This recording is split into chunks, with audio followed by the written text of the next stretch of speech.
Why did the Ottomans join the Central Powers?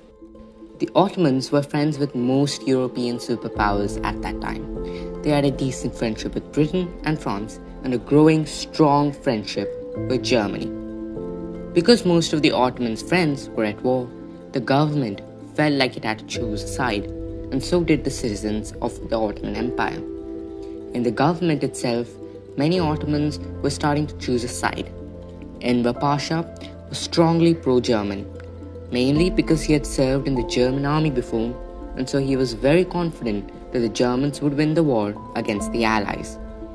Enver Pasha also felt that the Germans could help with the modernization of the Ottoman army, and they could also be an excellent trade partner and protect the Ottomans from the Russian sphere of influence. Then we have Talent Pasha. He was pro-Allies and thought that the chances of an invasion by the Germans were very low. Sliding with the Allies could also help recover some lost territory of the Ottomans. After a long debate and argument about which side to choose, the Ottoman Empire finally sided with the Central Powers. There are many factors that led them to choose the Central Powers. Here's just 3. Number 1, if the Russians were doing poorly in the war, that was an opportunity to get land. Number 2, Britain and France had already decided that the Ottoman Empire would crumble. So even if they chose the Allies and Germany lost, it would still mean the end of the Ottoman Empire. The British had captured 2 battleships from the Ottomans, which they promised that they were building for them, and refused to return them, which not only angered the government but the citizens as well, as the battleships were mostly funded by the citizens.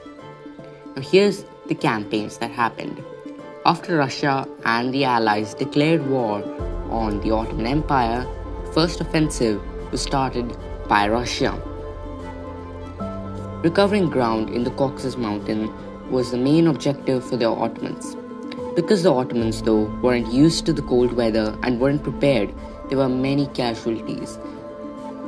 In the meantime, though, for the British, the problem was the oil. They wanted all that oil, and so they secured it from the Ottomans by capturing Basra in late November 1914. A lot of wars happened, and now it's the winter of 1914, and the Ottomans launch an offensive against the Russians, which ends poorly for the Ottomans at the Battle of Sarikamish. Again, a lot of offensives happen, battles happen.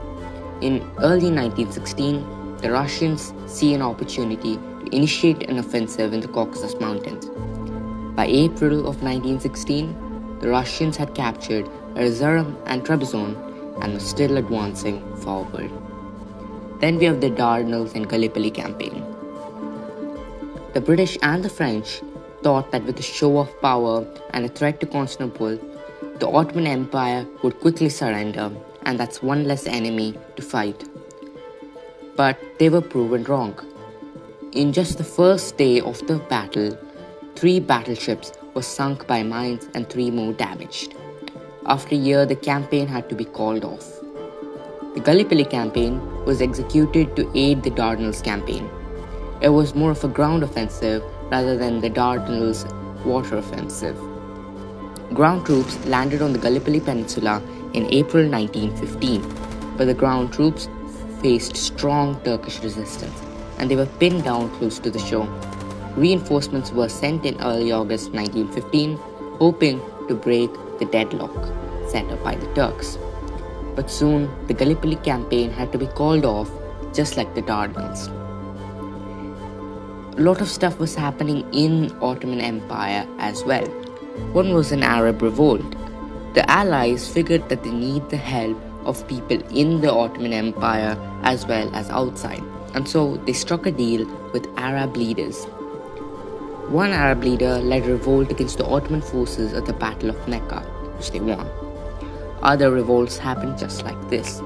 Early on in the war against the Ottoman Empire, the Allies wanted to capture Baghdad, so the British sent forces to Baghdad, but they were met with heavy resistance of the Battle of Ctesiphon. The British then withdrew to Kut, where they were sieged by the Turks for over 5 months.